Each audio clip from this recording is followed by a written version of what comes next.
Hello and welcome back to my Paradox Interactive Historical Playthrough Mega Series, England to America, playing through the historical roots of first England and then moving on to America as a British colony. This is the third video, and rather than continue directly from our previous videos, we have reached the point in time where it is time to conquer. We are going to be playing as William the Bastard, Duke of Normandy, and this entire video is going to be about the Norman conquest of England. So, sorry, folks, I had some people online basically say like, oh no, you're not going to do this. I'm like, well, yeah, it's history, you know. Traitor, they called me a traitor. They're right, I'm a traitor. I'm a traitor to history. So let's take a look around at what caused this and what situation William the Bastard finds himself in and how we are going to get started. So William had successfully not only consolidated but also grown his power, taking over the county of Maine. I'm sure it's probably pronounced in French, Maine, some way different. Please correct me on that one. And so, like we said at the end of video number 2, the last Saxon king to be crowned Saxon king was Edward the Confessor. Now, I don't think that there's a direct descendant relationship here. There's not. Between Harold Godwin's son. And like we said in video number 2, and we'll just remind you now for video number 3, that on his deathbed, Edward the Confessor, the Saxon king, promised William, me, the kingship of England. And right at the last minute, this guy, Harold Godwinson, kind of swooped in and saw himself proclaimed king. Now, his father, Godwin, was an Earl of Wessex and was really kind of like the power behind the scenes for Edward the Confessor, the former Anglo-Saxon king. So, of course, he manipulated things so that his son would become the king. And what happened was William said, nuh-uh, like, things are quiet here at home, and he invaded England to see his promise fulfilled. So we're going to be doing a lot of invading. We're going to be talking a lot about that. But let's get some things set up first. So simultaneously at this same time, and this is true to history, Harold, again, not Harold, Harold, the king of Norway, decided he wanted to be king of England. And so he invaded as well, coming in here in the north. So even though William invaded in the October of 1066 timeframe, what had happened was Harold invaded, and King Harold met him and repulsed him up here in the north. Now, I've done a few trials of this, and it's not super easy to come in here on my own, because then what happens is it's kind of a 3 versus 3. So even though I will not be simulating the history according to the time, I will be simulating the history according to the outcome, which means I'm going to just sit on my butt and do absolutely nothing until Harold and Harald whittle each other down a little bit. Okay, that's one of the things that I'm going to be doing. Another thing that we're going to be doing to get close to history is when William invaded, his wife Matilda ruled in his absence. So we are going to swap her in as the regent right now. That may not have been a politically good move for me to do, but it's historically accurate. So yay, historical accuracy. So a couple more setups. We will go ahead and get William's line to be set up as House of Warriors. He was an incredibly skilled warrior and tactician. We can see that in his skill base here. I'm going to go ahead and choose authority for him. Oh, bummer. previous playthrough, it had him all stacked up as strategist, and here he's gallant. This I don't like.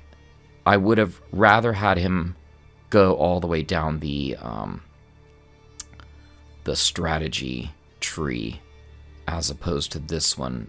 Okay, so we're gonna go on the focus side, or excuse me, on the authority side, and handle that. Another thing that we are going to do is talk about his armies. Now, something that's conspicuously absent from his starting soldiers is horses, cavalry. One of the primary strengths that William brought in fielding his invasion was a massive cavalry. And this was really the beginning, at least on the English soil, for the mail-clad cavalry. So we are going to compensate for that by immediately raising a men-at-arms group up to 300 cavalry. And again, we're also just going to kind of delay on this one. Something else that was part of his invasion, which is going to be super painful if I do it, is there were Flemish mercenaries involved. 476 out of... I'm going to hold off on these guys as long, but I am going to hire a band of Flemish mercenaries to do the invasion with me. So that's what we're going to do. We're going to wait for Harold, and basically what I'm going to do is just kind of keep an eye on that war score, right, and watch their dealies. Now, unfortunately, I can't disband because I've got special troops, a lot of special troops that will go away if I disband them, so we don't want to do that. So we're going to wait this out and bring him back in once Harold of Norway starts his major invasion. Well, this plan, like all my brilliant plans, is not working. So basically I've just been waiting. He's gotten 44% war score from simply controlling the war target, which of course is, you know, legit. And this guy is he's just chilling back there in Normandy, hoping that his dudes will do the work for him. They're not moving. I mean, they're not invading. So it's time to get this invasion started. So we are going to hire our ridiculously expensive band of mercenaries.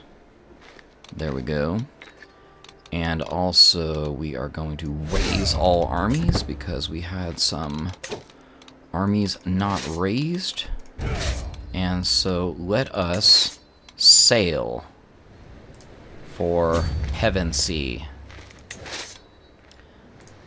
Let's do this.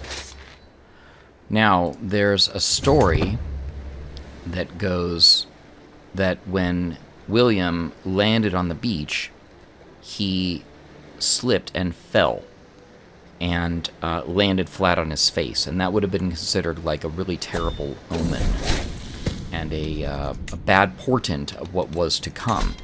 And so he swung it to his favor and basically spread his arms out and said, "See, I have taken England with both of my hands." It's a brilliant PR move on his part. Now here is the borough of Hastings, which is where the very famous Battle of Hastings was fought, which was considered the decisive battle in his invasion of England. So let's see if we can lure Harold out. I doubt we can. We're probably just going to have to, especially with the war score being what it is, basically go straight for London. Okay, so here he comes. Now let's see if we can lure him with this guy here to Hastings. Okay, this is looking pretty lury. Alright, so let's move. If we can actually do a Battle of Hastings, that is going to be pretty baller. Alright, I think we're going to do it. Yep. Now, whether we're going to win or not, doesn't matter. Because we went... I think we're going to win. Alright, the Battle of Hastings. Literal historical battle right here on the Norman Conquest, and we won. That is correct. Super historically accurate. The city of London was also taken at the same time. Not historically accurate. But I'm pretty pumped. So, plans came together. Alright, let's keep prosecuting the invasion. Okay, so only a few counties, and we win. Now, these consequences. Alright, we become independent, fine. Get Kingdom of England, yes, obviously. And then we're going to have to sort through a bunch of occupied territories, which is fine. We get the Conqueror, yes, instead of the Bastard. That's good. But it also says that Harold Godwinson becomes your vassal. That we cannot have. He died in the battle.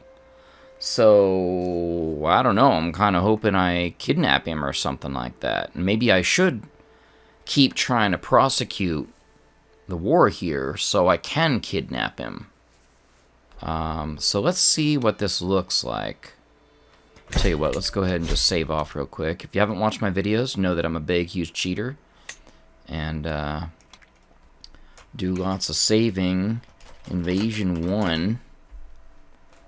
Because I really want to see what we can do with Harold once he capitulates. Did we do the enforce? Thought we did.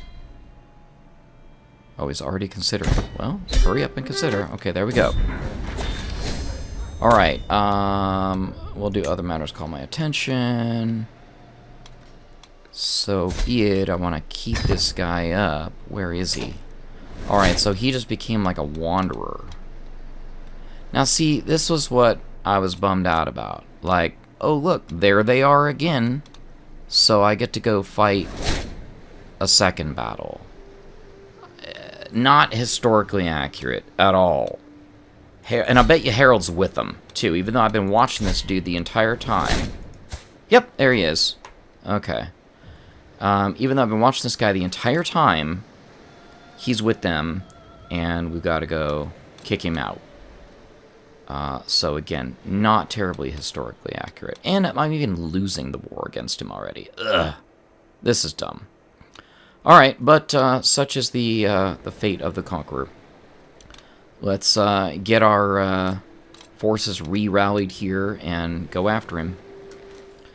Alright, and finally, we have defeated King Harold.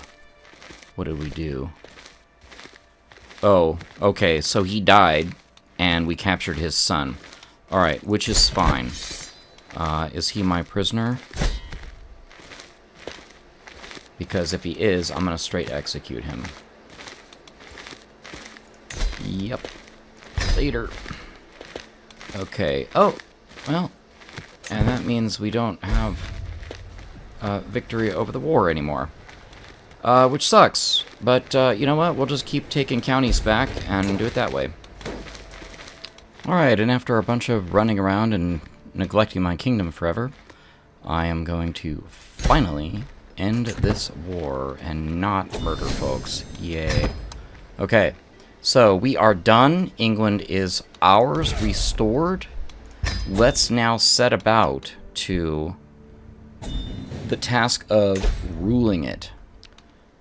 So, something that William did differently was differently than what the Saxons were used to, I should say, was that he really divided up the country among his loyal knights. And so that is exactly what we're going to do. We're going to bring over, or we're going to look for those Normans who came over with us and assign them to all the lands. I don't want to have like a massive civil war right now, because that, even though he did have to keep order, so I'm not going to like kick everybody out of their posts, but we are going to move in that direction. If you're an Anglo-Saxon lord, you can expect to not be in your position for very long. Now, obviously 23/6. Yeah, like I said, I just finished that war I just wanted it over. And so we're going to divide up England amongst the Normans. And something else that's important to stay aware of is this section, Normandy and Maine, remained under William. And so this created a huge issue for England and France, and it's what, in my opinion, made them bitter enemies for so long as long as they were. And we're going to come up on the 100 Years' War, not in this video, but probably the next one, and everything. And so what that issue was is that the King of England was officially, by way of these lands, a vassal of the King of France. And that didn't sit well with either of them. It's like, hey, you've got these lands, you're my vassal, but yet also William was like, well, tough. I'm also a king. I'm a king, you're a king, we're all kings, right? So that caused them to fight with a lot.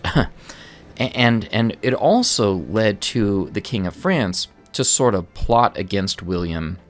I'm not talking murderous plots, but like anytime a count rose up against William or something like that, the king really of France had his back, that person's back.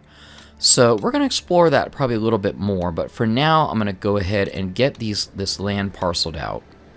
Okay, with the land parceled out, we have a lot more vassals now. Lots of mayors and stuff like that. I'm sure I'll have to do some so-and-so vassal is under so-and-so at this point. We'll do that shortly. But I do want to bring up one other thing that's historically accurate, and we're going to do it right now, which is I've already chosen this natural dread perk. We're going to cruise down hard rule because William the Conqueror was known as a dreadful person, a terror-inspiring person. He ruled by fear. And so I'm going to simulate that by basically any time there's an action that I can take. Now, he wasn't sadistic necessarily, but anytime there's an action that I can take, nor tyrannical, well, I mean, maybe, probably. Anyway, anytime there's an action that I can take that's going to increase my dread, we're going to do that. We're going to do intimidation tours.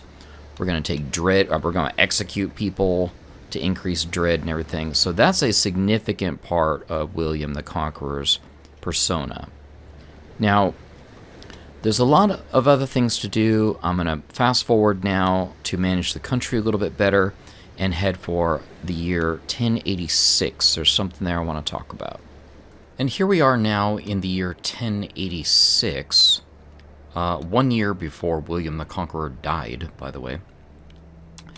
Anyway, in 1086, he had commissioned a kingdom-wide account of lands, holdings, wealth, resources, everything. A massive census of people, buildings, places, nobles, churches. A huge accounting known as the Domesday Book. Sounds like Doomsday, but it's spelled D-O-M-E-S-D-A-Y, Domesday. I don't know if it's Domesday. And so from that book, not only did he tighten his grip and understanding on the entire kingdom, which I've just now have only barely simulated by, and it's just a small little thing I did by bumping up again, Crown Authority up to 3. We don't have absolute Crown Authority in our grasp. Anyway, so what he did was really just owned everything, knew and so it was a massive administrative feat. And from that book, we have lots of historical knowledge about what was going on. I've got all these books about what it was like to live in a medieval city and what it was like to live in a medieval village. And he really pushed forward the concept of the manorial system, where on the manor there lived the lord who swore their fealty and allegiance to their, the feudalism up the chain. with villeins or serfs. I think those are different, who serve the land. So just kind of a minor thing, not really much I can simulate with that here. I don't know, I can open this up and see what are, maybe the fact that I can literally go in and see every single person's claims and what their titles are and everything is due to the fact that William made the Domesday Book and died a year later. So he's not going to be long for this world. Now his heir, which is in the game, was officially named Robert. Robert was named his heir. But Robert was kind of wild. And what he did is he went off to the crusade and pawned Normandy, the entire ownership of Normandy, to his brother, William. I don't even know who this Richard guy is, to be honest with you. There should be a Prince Henry, a younger Prince Henry, who is significant. And I think I read that Richard had no kids, had no wife, so I don't think that's true. He's got a wife. I didn't do it. But anyway, William the Red, or William Rufus, maybe it was he that... it's William Rufus who had no kids or wife, which I have simulated by not seeking a spouse for him. He became king upon William the First's, this is again William II, right?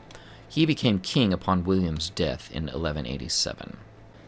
Basically because Robert was off playing the crusader, so to speak. And while he was holding, quote-unquote, the kingship while Robert was off crusading, he really tightened up his grip, and there was a battle between them. I don't know that we're going to be able to simulate that all that well. We will see. Okay, so 1 year after it actually happened in real life, William the Conqueror died. Robert, his son, inherits the kingdom. Again, that's not historically accurate because Robert would have been off crusading, and his son William would have inherited the kingdom. So we're gonna see how that goes. Where we're kind of stuck at this point is the younger son, Henry, who doesn't exist, and obviously is not going to exist at this point because the father would be dead, is not around. And so that first Henry is going to be very important to us. So I think what we're going to try to do, well, we're not going to do it too well with a 36-year-old queen, is try to have somebody produce a Henry. Now, I guess what we're going to do is move forward with Robert. Maybe we can swap in this Robert. We really need a Henry, a baby boy, at this point. Not sure how we're going to do that, to be honest with you. Sure wish I could rename kids. Okay, well, I will think about how to do it. But in the meantime, Robert should have owned Normandy, like I said before, and William, his younger brother, would have snuck in while Robert was off crusading. I know I said this already, sorry about that. To be king. And in reality, he's nothing. So, let's figure out what to do. So we're way outside of history at this point, and we're going to try to make my son, Robert, be the equivalent of what would have been King Henry I. So we're going to try and pass the crown to him. Hope he doesn't die. And it's worth noting that the king at this time should have been, well, a year ago, according to the story that I'm going to tell you right now, should have been King William II, or William the Rufus, who died in a hunting accident. Interestingly enough, both William the Rufus and his brother Richard both died in hunting accidents.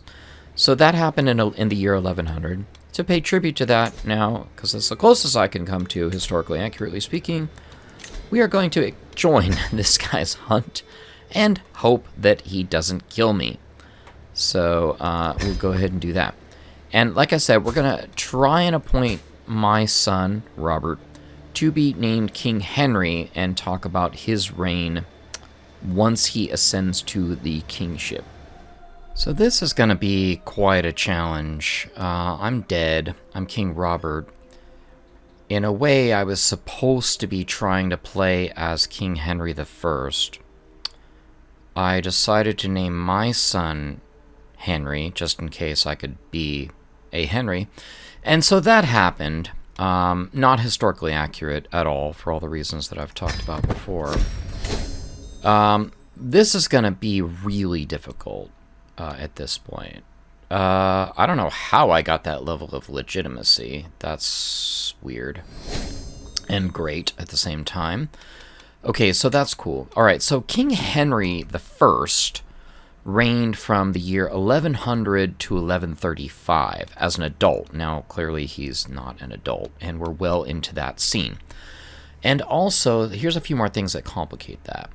He had a son who was the acknowledged heir of the kingdom, who died in a shipwreck off the coast of France, and placed all his faith in his daughter. Again, none of this exists right now, right? Maud. Now, so what I have... Oh, and adding to that is the fact that Henry is sterile. So, woohoo, that's going to be super cool. I'm not married, right? Yeah, I can wait for a little while for that. But I've got a sister named Maud, or Matilda. Those two names were interchangeable. Which I just put her into a matrilineal marriage. So in case good old Henry doesn't make it, we can kind of bring the family tree back into historical accuracy. Because it was Maud, again, not the sister, but the daughter, who ended up pressing a claim for the Kingdom of England against someone named Stephen of Blois. I have no idea how that's pronounced. French people, if you're not still mad at me for playing... Well, no, you should be happy with me for invading England with Normans. Anyway, please tell me how Blois is pronounced. I can just Google it, but it's better if somebody else corrects me. So Stephen of Blois, Blois, and, you know, sat on the throne of England for a while, and it was Maud who fought against him, and ultimately her son, Henry II, who ended up marrying into huge lands and ended up creating what was called the Angevin Empire. And so we're not going to get there quite yet. We're going to finish this video with that, God willing. So let's keep going.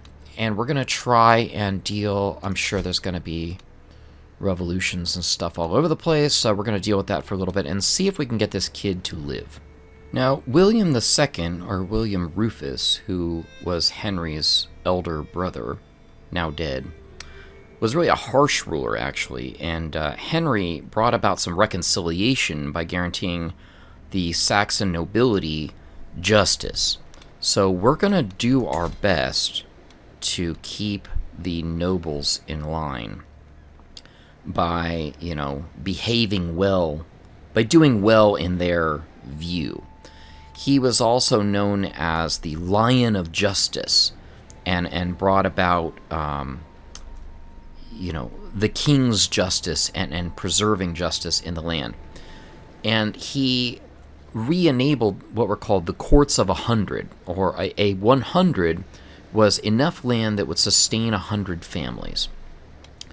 And so he brought those local courts back to dispense the king's justice. So already we have done this, simulated this a teensy tiny bit, not a whole lot, with the place that I cannot for the life of me figure out where I'm going.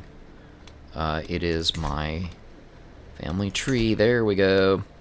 Okay. And not the dynasty tree, but our legacies, and begun boosting up the law aspect of it. So long as Henry is alive and on the throne, we're going to push this. There's not going to be a whole lot of military conflict. It's all about justice and stabilizing the realm. Alright, having become a man, finally, yay. King Henry, who we can call King Henry the First. The timing's a little off. We're going to do one more thing now at this point. So, England's possessions, I don't know where this one came from. The Duchy of East Anglia. This guy's gotten a little kind of crazy with his worlds here, with his realms. Anyway, England began to be, well, not began, but the channel, the ocean, really kind of divided England, not just geographically, but culturally. And it was like, oh, those filthy Frenchmen. William the Conqueror didn't even speak English, which was surprising. He was the king of England and didn't even speak English. Again, he was Norman. He came from France. So this drift of Norman rulers into English Anglo-Saxon lands, we're going to try and formalize that by moving our capital to, I need someplace, I don't think I have London. I keep doing that even though it's not really doing anything. Okay, so what do we have? I have Mercia. So where's the capital of Mercia? Here. Okay. So we're going to go ahead and move our capital to Warwick. Again, not historically accurate. Okay, so that's been done. And now we can take this embrace English culture. So, was that truly true? I'm not going to say that. Especially because when we get to King Henry III in the next video, there's a lot of foreign prejudice that goes on there. We'll deal with that later. But for now, I think it's symbolic enough. So we're going to go ahead and say, now again, Norman no more. I don't really, I'm not going to really. But this concept of forming, because it basically says they all adopt the English culture, and then the English culture gets all Norman and Anglo-Saxon innovations. So it's really more of an Anglo-Norman thing. But, I like the concept of it. Plus, it kind of feels good. So, let's keep going. After a failed crusade that I just waged because the Crusaders had 3 times the numbers, tried to attack Jerusalem, and continually would embark and re-embark, embark and re-embark, and just literally crash themselves against the Muslims. I cannot tell you how much I love playing this game, but the Crusades logic are just absolutely stupid. Anyway, I don't really need to do a bunch of game bashing, because what I'm really trying to say is in December of 1135, King Henry I died in real life, not this one. I guess this is King Henry. Okay. And then a contested succession was then made because he died without a male heir, and his daughter Maud, who would have been older than this, had her claim contested by Stephen of Blois. We just talked about that. So I think to simulate that, what I'm going to do is, it looks like she's going to be queen and sole heir. So if here's all the ifs. If she lives, and if I don't have a male heir, and if she becomes queen, and if this guy ever dies, King Henry, because he's pretty young, then I'm sure there will be a so-and-so believes that they should be on the throne kind of thing, which would be historically accurate. And I will then work really hard to keep her landed and have a son who would be Henry II, who would then sort of wage his claim against the king to take what's rightfully his, the Kingdom of England. And that would be historically accurate. So that's going to be our goal right now and for the remainder of this video, to put Henry II, also known as Henry Plantagenet, on the throne. And then we're going to call it. Let's give it a try. This is a lot of ifs. So I think you're going to see me come back here shortly and be like, yeah, all of that just, went pear-shaped, and here's the totally different plan, and I'll probably just narrate my way through history again. Sorry about that. Okay, so part of my plan could possibly be working. The King of France, as a young man, like 17 years old, was married to like this 53-year-old woman in the game. That's not historically accurate. And my daughter, Maud, well, anyway, she died. I've had her pinned and just saw her die of natural causes. Well, semi-natural causes. It wasn't me, I swear. So I'm going to betroth my daughter. I mean, she's only 8 at this point. But hopefully what we can do is get it so that when she becomes queen, she can have a son with the King of France, who will then have a claim to the English throne. Now, Maud did not marry the King of France. She did marry the Holy Roman Emperor, but then he died, and she remarried Geoffrey Plantagenet, a Count of Anjou, I believe. Where is that? Here. Okay. And that gave her claims, her son, who should be Henry II, Henry Plantagenet, claims to more of southern France. So that's how we're going to play it. And if all of that just doesn't work out, then I'm just going to wage war and take these counties. So, of course, naturally, once I start making a decent plan, the game's like, well, that's your plan, bro, but it's not my plan. So anyway, Henry I has a son who we'll go ahead and call Henry, just in case. Now, maybe history will be accurate and he'll die in a shipwreck off the coast of France, but I doubt it. So anyway, he gets immediately, of course, swapped in as my heir. So Maud is out, and Henry... Oh, ooh, uh-oh. All right, well, he's at least 6, so he might die. That could be cool. Now, if he dies in a shipwreck, that's going to be even cooler. Sorry. So anyway, we'll see. Plans on plans, right? You got to make plans and backup plans. So we'll see how it goes. Okay, and he's dead. So back to the original plan. All right. Even though Maud is barren, she is pregnant, which I think is an oxymoron. Let's hope for a boy. And there he is, Prince Guilhelm. Which is not Prince Henry II, should be. Anyway, good old Guilhelm is now heir to the entire Kingdom of France and England. So there's a lot riding on your little shoulders, little man. At last, King Henry I has died. I say at last, he wasn't that old, but I've really set myself up for a lot of problems here, unfortunately. So in pursuing historical accuracy, and having Queen Maud be Henry I's heir, I made a very foolish choice and had her patrilineally married to the King of France. I got excited with the King of France dealie, but realized, like, now I'm kind of hosed. So, no player heir, all of your titles will be inherited by somebody else, etc., etc., etc. So, what we're gonna do is, I'm probably gonna end up switching characters, at a certain point. Now, I can't really, is he landed? Okay. I could switch to Prince Guillaume, I guess that's French for William, maybe. I could switch to him right away because he's landed, and play through as King Henry this, well, hopefully King, as Henry II, which is really what I want to do. Henry Plantagenet or Plantagenet, I don't really know how to pronounce it properly.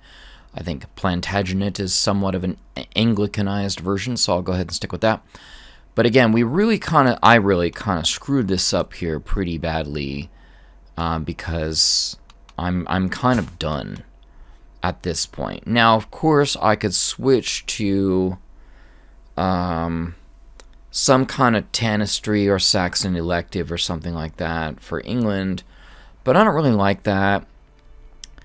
And the concept of mod being sort of on the outs, we're gonna play a little bit more in this video still to hopefully see if right now I can get a faction to rise against me to seat somebody else on the throne, which is exactly what happened. That Stephen of Blois was put on the throne instead of her, and then it was Henry, her son, Henry II, Henry Plantagenet, who basically kind of took everything back over and used her claims in France, his father's claims in France.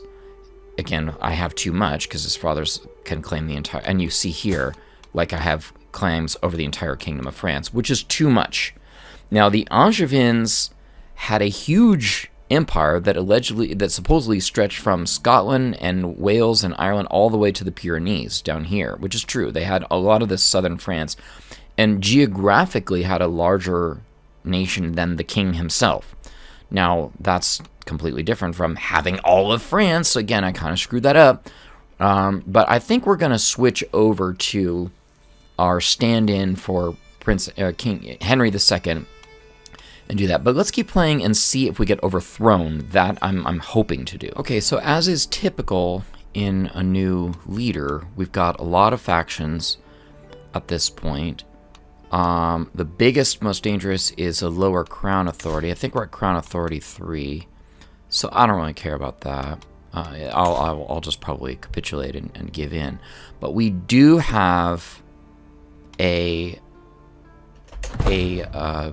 install the guy on the throne. I can't. Okay, good. It just pushed up, so he can send an ultimatum. All right, this is exactly what I want.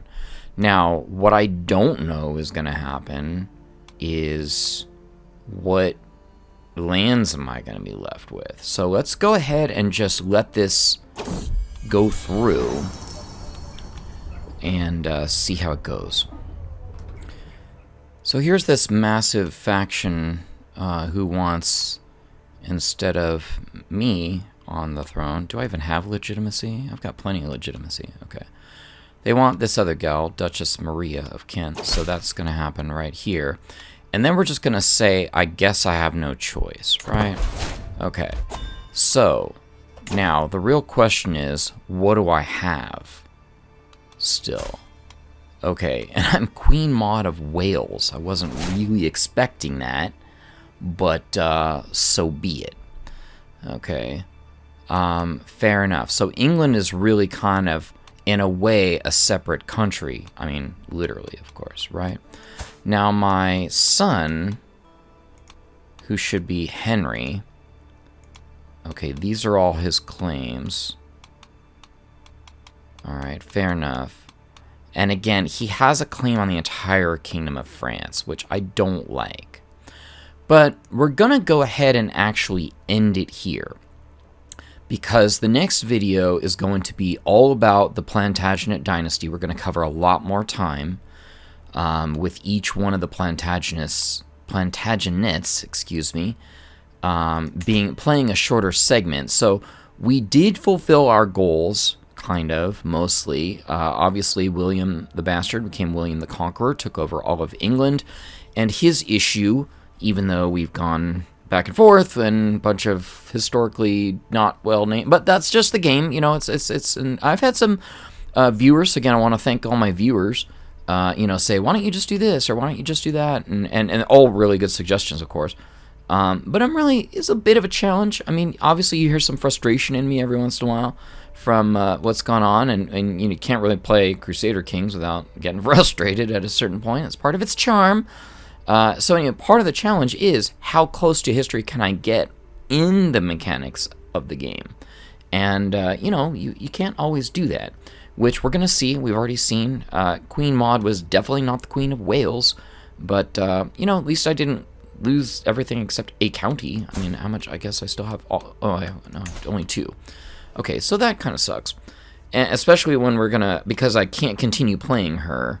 The moment she dies, which of course, look at her, that could be like any moment. Henry is going to, or I would lose the moment she dies. And so, and gosh, these are all unpressed claims? Okay, pressed claim. All right, cool. I was going to say, all right, so as long as Henry has a claim on the Kingdom of England, I'm good. Now, what that means in this next upcoming video is we're basically going to reconquer England, which is a little bit frustrating, but that's not totally what happened. It's more like, a battle was fought and he came back and was simply put on the throne again. And who knows, maybe I can start some sort of, start some sort of faction myself to put Henry on the throne of England.